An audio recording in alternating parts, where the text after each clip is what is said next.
پھر حضرت عثمان غنی نے ایک راستہ ہی نکالا، کہا اچھا ٹھیک ہے تو نہیں بیچے گا، پارٹنرشپ میں تو کر لیتے ہیں، آدھا آدھا کر لیں گے، تو آدھا مالک میں آدھا مالک، ایک دن تو بیچ ایک دن میں بیچوں گا۔ وہ اس بات پر راضی ہوا کہ کنواں تو میرے پاس ہی رہے گا، پارٹنرشپ میں لے لوں گا۔ 12,000 درہم چاندی کے سکے دے کر حضرت عثمان غنی نے کنویں کی آدھی ملکیت اپنے حاصل کر لی، آدھی ملکیت لے لی۔ اب اس کے بعد طے یہ پایا تھا کہ ایک دن یہودی کے قبضے میں رہے گا، ایک دن حضرت عثمان غنی کے قبضے میں رہے گا۔ اس کے قبضے میں جب ہے وہ پانی بیچے، جب ان کے قبضے میں ہو تو یہ پانی بیچے۔ حضرت عثمان نے آدھا پارٹنرشپ میں لیا اور مدینے میں آ کر اعلان کر دیا جسے پانی چاہیے وہ میری باری کے دن مفت میں لے جائے، جس کو اپنے پانی کی ضرورت ہے۔ مدینے کے غربا، مساکین اور سب اہل مدینہ حضرت عثمان کی باری کا انتظار کرتے، جس دن ان کی باری ہوتی سب پانی لے لیتے، اور جب یہودی کی باری ہوتی وہ مکھیاں مارتا بیٹھتا، کون خریدتا؟ جب پانی مفت میں تقسیم ہو رہا ہو تو پیسے دے کر اس سے کون لیتا؟ تو اس نے جو سودا کیا تھا پھر وہ کہنے لگا کہ میں تو گھاٹے کا سودا کر لیا۔ عثمان چالاکی کر گیا، یہودی کہتا رہا، اور اس کے بعد کئی دن تک اس کے کنویں پر کوئی خریدار نہیں آتا۔ تو اب حضرت عثمان کے پاس وہ آیا اور کہا باقی آدھا بھی خرید لو، آدھے کی جو پارٹنرشپ چلا رہے ہو باقی آدھا بھی تم خرید لو۔ حضرت عثمان غنی اس وقت کہتے ہیں اب مجھے خریدنا نہیں ہے، پارٹنرشپ پہ ہی چلیں گے، آدھے آدھے پر ہی چلیں گے۔ پھر حالات یہاں آئے کہ بہت اونے پونے اس یہودی کو چند سکوں پر، چند درہموں پر اپنا پورا کنواں دے کر جانا پڑا۔ حضرت عثمان غنی نے بہت مختصر سی دولت سے باقی کا کنواں خرید لیا، اور اس کے بعد بارگاہ رسالت مآب صلی اللہ علیہ وسلم میں حاضر ہوئے۔ عرض کرتے ہیں یا رسول اللہ صلی اللہ علیہ وسلم، اس کنویں کی ملکیت مجھے پوری کی پوری حاصل ہو گئی، میں آپ کو گواہ بنا کر عرض کرتا ہوں میں اس کنویں کی ملکیت سے دستبردار ہوتا ہوں، آج سے یہ کنواں صرف اور صرف اللہ کے نام پر وقف ہو گیا۔ جسے پانی چاہیے وہ کنواں آج بھی 1400 سال کے بعد پانی دے رہا ہے، مدینے میں آج بھی موجود ہے، پورے مدینے کو پانی پلایا۔ مدینے والے جب تک رہے پانی پیتے رہے، پورے خلفائے راشدین کا دور گزرا، صحابہ تابعین کا دور گزرا، نہ جانے کتنے بادشاہوں کا دور گزرا، وہ کنواں اسی طرح موجود ہے۔ آج کے دور میں بھی جا کر کے دیکھیں، پورا ایک محلہ ہے بیر عثمان نام سے، مدینے میں بیر عثمان کا مطلب ہوتا ہے عثمان کا کنواں، پورے محلے کا نام ہے۔ یہ میں آپ کو یہ کہنا چاہتا ہوں، اللہ نے اگر آپ کے پاس کوئی چیز دولت عطا کی، نعمت عطا کی، اس کو اگر مخلوق خدا پر ریٹرن کرتے ہو ختم نہیں ہوتا، مولا ہمیشہ کے لیے قائم فرما دیتا ہے۔ اور قرآن میں وَأَمَّا مَا يَنْفَعُ النَّاسَ فَيَمْكُثُ فِي الْأَرْضِ، جو لوگوں کو نفع دیتا ہے وہ زمین میں ہمیشہ برقرار رہتا ہے، لوگوں کو نفع دیتا ہے وہ زمین میں برقرار رہ جاتا ہے۔ آج کے اس ظالمانہ نظام کے خلاف میں بات کروں گا۔ اقوام متحدہ UN کی رپورٹ کے اعتبار سے، ابھی پچھلے سال کی بات کر رہا ہوں، 2022 میں تقریباً 53 کنٹریز ایسی ہیں جس میں 11.5 کروڑ لوگ صرف بھوک کی وجہ سے مرے ہیں۔ 11.5 کروڑ لوگ بھوک مری، یہ دنیا کا اتنا بڑا ہوا ہے۔ میں پوچھنا چاہتا ہوں، یہ رپورٹ نکالنے والے وہ بڑا ادارہ ہے، اقوام متحدہ UN، جن کے پاس بڑے بڑے کنٹریوں کے بادشاہ آ کر بیٹھتے ہیں میٹنگوں کے لیے، تو رپورٹ نکالنے والوں کو کیا یہ شرم نہیں آتی کہ افریقہ کے غریب بچوں کی تصویریں چھاپ دیتے ہو؟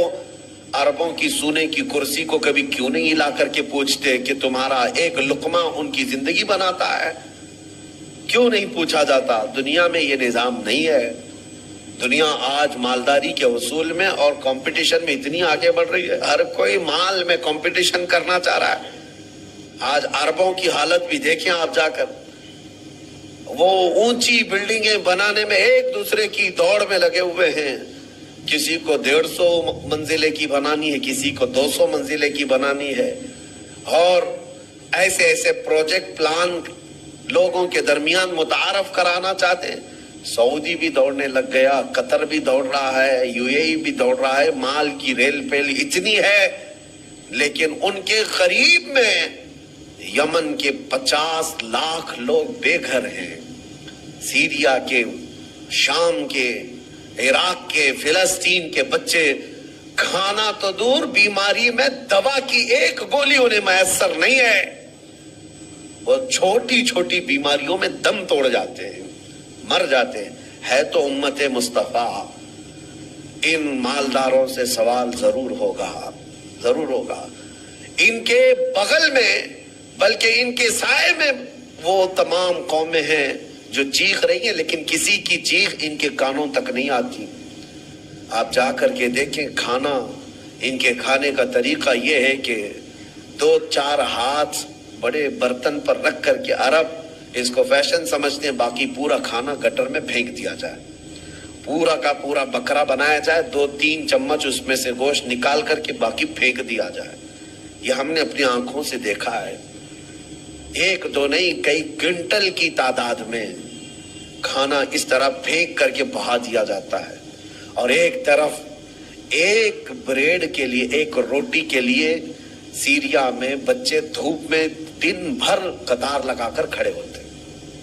کوئی ریلیف بانٹنے والی تنظیم آتی ہے، اور جو لوگوں سے چندہ کر کے وہاں جا کر کے لوگوں کو خیرات کرنے والی کوئی تنظیم آتی ہے، ایک گاڑی آتی ہے تو بچے ایسے جھپٹ پڑتے ہیں جیسے چیل جھپٹتی۔ ہمارے ساتھ ہوا ہے، ہم بس لے کر کے عراق میں جائیں تو بس کا دروازہ کھولنا مشکل ہوتا ہے، بچے اس طرح سے پورے دروازے کو لٹک جاتے ہیں۔ اکثر تو ہمیں یہ ڈر لگتا تھا کہ کوئی بچہ ٹائر کے نیچے نہ آ جائے۔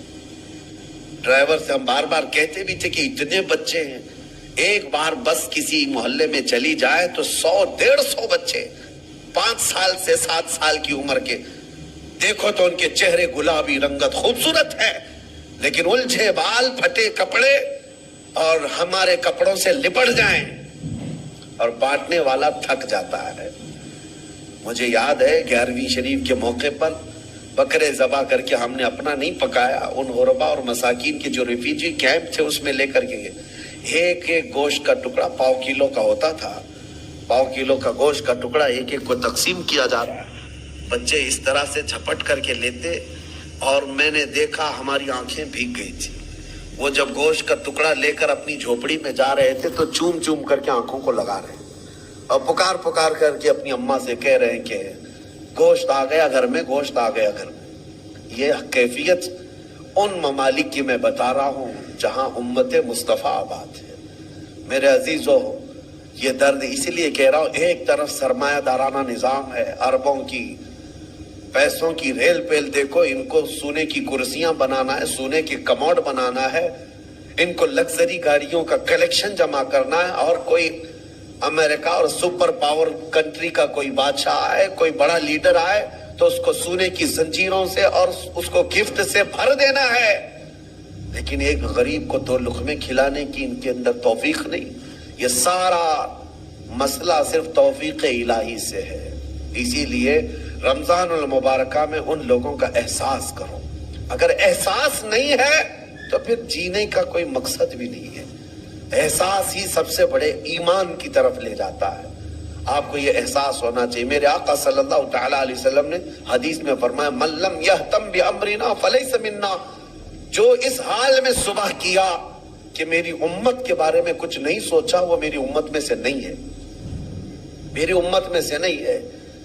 آج آپ تمام حضرات سے بھی میں یہی کہوں گا، تمہارا اپنا روزہ، آپ کو پتا ہے روزہ آپ بھوکے پیاسے رہتے ہیں، لیکن اس کے باوجود جب اجتماعی طور پر کہیں افطار ہو رہی ہو، مسجدوں میں جاؤ یا کہیں ایسی جگہوں پر جا کر افطار کرو جہاں دوسرے لوگ بھی ہوں، تمہارے افطار تو کرنا ہی ہے، لیکن اپنے ہاتھ سے اٹھا کر اپنے ایک بھائی کو کھجور بھی دے دیا، اس کے روزے کے برابر بھی آپ کو ثواب ہے۔ اللہ تبارک و تعالیٰ نے یہ نظام تمہارے لیے رکھا ہے۔ صحابہ اکرام فرماتے ہیں، ایک وقت وہ تھا رمضان کے روزے کی افطاری کا وقت قریب تھا، 70 صحابہ جو اصحاب صفہ میں ہیں نبی پاک کے حجرے کے باہر بیٹھے رہتے تھے۔ ایک دودھ کا پیالہ آیا ہے، چند کھجوریں آئی ہیں اور سب دسترخوان پہ، اور افطار کے لیے چند ہی لمحے باقی رہ گئے۔ نبی پاک صلی اللہ علیہ وسلم نے اپنے حجرے میں اندر دیکھا، حضرت عائشہ سے کہا کہ عائشہ باہر نظر کرو کوئی باقی تو نہیں رہ گیا۔ کوئی مسافر کوئی اجنبی تو نہیں ہے. حضرت عائشہ کہتی ہیں وہ کھڑکی سے اندر سے جھانک کر دیکھتی ہیں جنت البقیع قبرستان حضور کے حجرے سے تھوڑی دور پہ ایک درخت تھا غرقد کا. اس درخت کے نیچے کوئی ایک مسافر آیا ہے اور الجھے ہوئے بال ہیں, کہیں لمبے سفر سے آیا, وہ اپنی سواری کو باندھ رہا. حضرت عائشہ نے کہا یا رسول اللہ صلی اللہ علیہ وسلم, کوئی دور کا مسافر لگتا ہے اور غرقد کے نیچے کھڑا ہے. افطار کرنے کے لیے میرے آقا بیٹھے, چند لمحے باقی رہ گئے تھے. صحابہ کہتے ہیں حضور دسترخوان چھوڑ کر اٹھ گئے. میرے آقا دسترخوان چھوڑ کر اٹھ گئے اور چل کر کے گئے. اور جب اس کے پاس گئے تو اس سے پوچھا کہاں سے آئے. وہ بڑا لمبا سفر کر کے آیا تھا. اور حضور اکرم صلی اللہ تعالی علیہ وسلم نے اس سے پوچھا کہ یہاں آنے کا مقصد کیا ہے. آنے والے نے کہا میں محمد صلی اللہ علیہ وسلم سے ملاقات کے لیے آیا ہوں, میں انہیں دیکھنے آیا ہوں. حضور نے ہاتھ پکڑ کر طلب کیا کہ چلو ہمارے ساتھ, اور حضور اکرم صلی اللہ تعالی علیہ وسلم لا کر کے اس کو دسترخوان پر بٹھائے. اور جب دسترخوان پر بیٹھا ایک دودھ کا پیالہ تھا, حضور نے پیش کیا. وہ آیا ہوا مسافر پورا دودھ پی گیا. یہاں کسی کے لیے سب روزے والے لوگ ہیں, دودھ پی گیا. نبی پاک صلی اللہ تعالی علیہ وسلم مسکرائے اور کھجور حضور نے اپنے منہ سے تھوڑی سی کھائی اور صحابہ کو دیا. صحابہ کہتے ہیں ساروں نے وہی کھجور کھائی, سبوں نے وہ کھجور کھا لی. اب اس کے بعد وہ بندہ پوچھتا ہے محمد کہاں ہے. جو آیا ہوا ہے وہ کہتا ہے محمد کہاں ہے. نبی پاک صلی اللہ تعالی علیہ وسلم نے اس وقت تک اسے احساس ہونے نہیں دیا میں اللہ کا رسول. سب سے پہلے اس کا پیٹ بھر جائے, سب سے پہلے اس کی ضرورت پوری ہو جائے.